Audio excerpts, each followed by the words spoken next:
It was 2:47 a.m. when I finally decided to leave her hospital room. The faint hum of the ventilator was the only sound breaking the suffocating silence. Outside the window, the city lights blinked like dying stars in the distance, mocking me with their careless beauty. I looked at her, so fragile, so still, and for a second, I thought she was gone. Her face looked peaceful, her lips pale, and her hands cold beneath the thin blanket. My chest tightened and I whispered, "You can rest now, Mom. If you're someone who believes in kindness, forgiveness, or second chances, pause for a moment. Hit that like, comment, share, and subscribe button because this one's about how a single night can change everything you thought you knew about love, loss, and what it truly means to stay." My mother, Aisha, had always been the strongest woman I knew. She raised me alone after my father walked out when I was 10. Life wasn't easy. She worked double shifts at a small clinic, made sure I never missed school, and somehow always had a smile when I came home. But cancer doesn't care about strong people. It eats away at them slowly, cruelly, until all that's left are bones wrapped in courage. When the doctors told us she had less than a few weeks, I laughed. Not because it was funny, but because denial was easier than acceptance. For the first few days, I stayed by her side every night, pretending things were normal. We'd watch old movies, talk about my childhood, even laugh at memories that used to make us cry. But as the days passed, her words became fewer, her laughter softer, until silence became our new language. Tonight, when I entered the room, she didn't move. The soft rhythm of her breathing seemed to fade with every minute, and I couldn't tell if she was still holding on or already gone.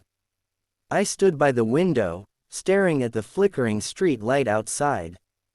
My mind wandered back to all the times I'd taken her for granted. The time I yelled at her for calling too much when I was in college. The day I missed her birthday because of work. The moment I told her I didn't need her help anymore. All those words, sharp and careless, now echoed like knives in my chest. I whispered an apology she couldn't hear, picked up my jacket and prepared to leave. Maybe she'd already slipped away while I was lost in guilt. But as I turned toward the door, a faint sound broke through the quiet, a whisper, weak and trembling. "Stay just until the sun comes up." I froze for a second. I thought I imagined it, but then her fingers, cold and shaking, brushed against mine. She was awake. Tears welled in my eyes as I turned back to her. She looked so small under the hospital sheets, her eyes half open, glistening with exhaustion. I nodded, unable to speak, and sat back down beside her. The minutes stretched into hours. The night outside deepened, and the sterile white walls of the room seemed to close in. The heart monitor beeped steadily, like a clock counting down moments I didn't want to end. She didn't say much, just held my hand tightly, as if afraid that letting go would mean letting go forever. I told her stories, our stories. The time we got caught in the rain, walking home from the market, laughing until our clothes clung to us. The night I got my first job, how proud she was. And the day she told me that being alone didn't make her lonely, that watching me grow was all the company she ever needed. At one point, she smiled faintly and whispered, "You've grown into such a good man, Ian." My throat tightened. I wanted to tell her that whatever goodness I had came from her, but the words stuck somewhere between my heart and my tears.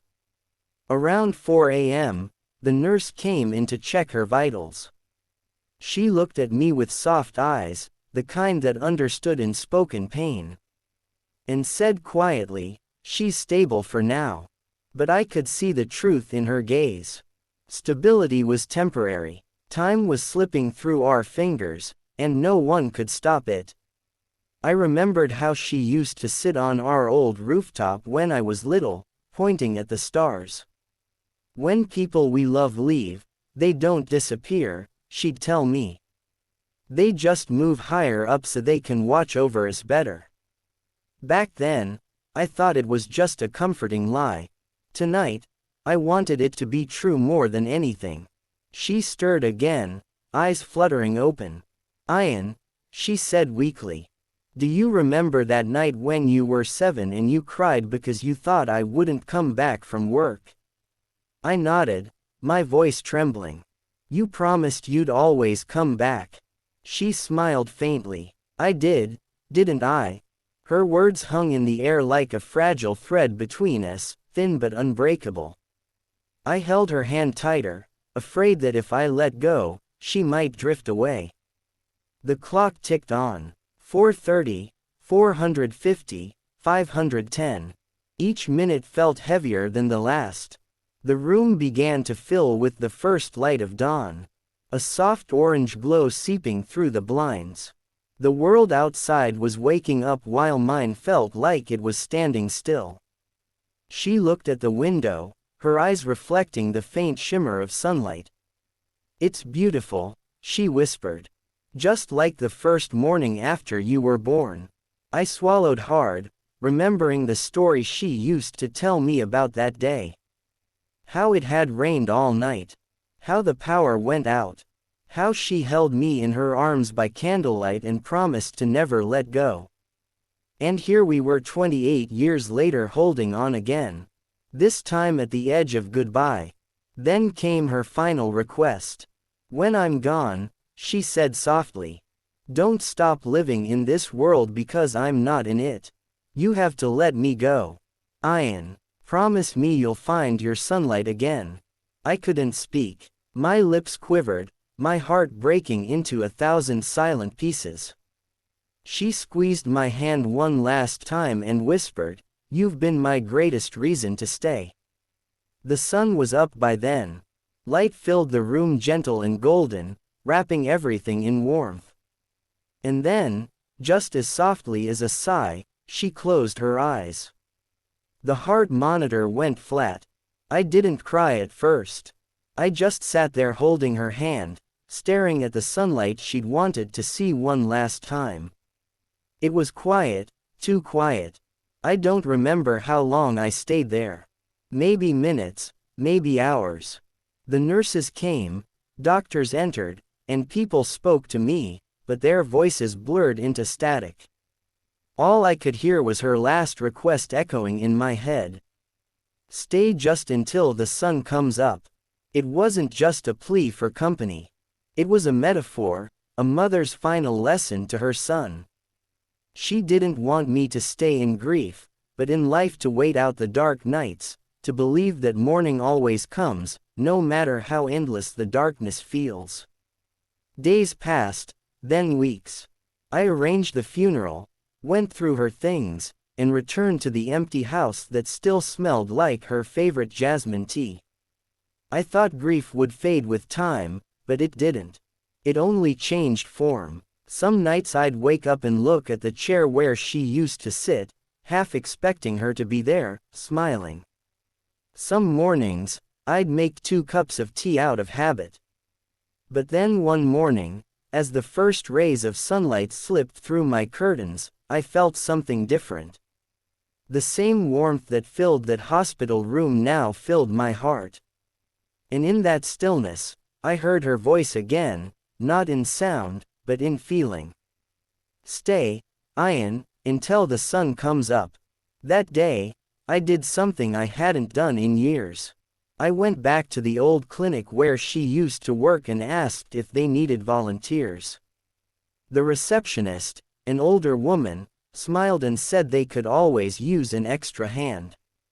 I started spending my weekends there, helping patients, comforting families, doing small things that made big differences. Somehow, it made me feel closer to her.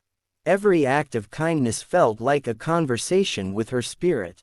Every smile I gave felt like returning one she'd given me long ago. And for the first time since she left, I didn't feel like I was saying goodbye. I felt like I was finally keeping my promise to stay, to keep living, to wait for the sunrise. If this story touched your heart, please take a moment, like this video, share it with someone you care about, and subscribe for more stories that remind us of the power of love, loss, and the courage to move forward. Before I end this story, I have one special request. Comment below with a sunrise emoji if you've ever stayed up through the night for someone you love, or if you've learned to wait for your own sunrise after losing them. Because sometimes life's most painful moments are the ones that teach us the truest meaning of love. I thought she was asleep that night. But what she really gave me was a lifetime lesson. That love doesn't end when the heartbeat does. It lingers in the warmth of the sun, in the quiet strength of memories, and in every choice we make to stay just until the sun comes up.